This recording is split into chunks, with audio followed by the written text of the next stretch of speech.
pour fonctionner, un site industriel consomme beaucoup d'énergie. Ça peut être du gaz, notamment pour les chaudières et pour les fours.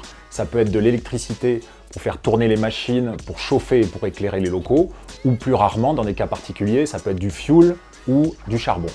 À partir du moment où on consomme ces types d'énergie, on émet des gaz à effet de serre. Donc par définition, un site industriel émet des gaz à effet de serre pour fonctionner. Donc décarboner un site industriel, c'est tout simplement réduire ses émissions de gaz à effet de serre, mais en produisant autant. Ça, c'est un point très important. La décarbonation n'a pas pour but de réduire ou d'impacter l'industrie française, au contraire, mais de la rendre plus propre. Produire autant, mais en émettant moins de gaz à effet de serre. Donc concrètement, il y a plusieurs pistes pour décarboner un site industriel. Premièrement, l'efficacité énergétique, c'est-à-dire maîtriser ses consommations d'énergie et investir dans des équipements moins consommateurs et moins énergivores.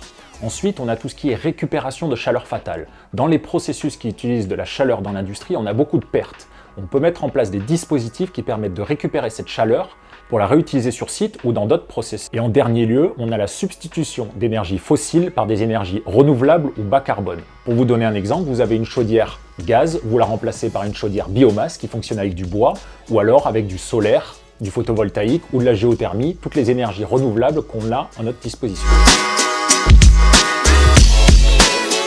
À chaque fois, ces projets nécessitent un investissement de la part de l'industriel. Et c'est là où l'ADEME intervient. Donc au-delà de l'aide technique en amont pour valider les projets, l'ADEME peut aider financièrement pour réduire le temps de retour sur investissement pour que les industriels puissent franchir le pas et réaliser concrètement ces projets. Pour vous donner un exemple concret, nous avons récemment accompagné un industriel qui avait deux projets.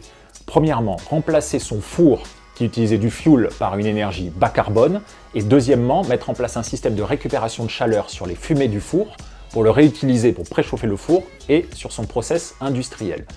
L'investissement total était de 4 millions d'euros, donc un investissement conséquent, et l'ADEME a pu aider à hauteur de 1 million d'euros. Sans cette aide, le projet ne se serait pas réalisé. Bilan, le projet a réduit les émissions du site de 6500 tonnes par an. Pour vous donner un ordre d'idée, c'est 6500 allers-retours en avion Paris-New York.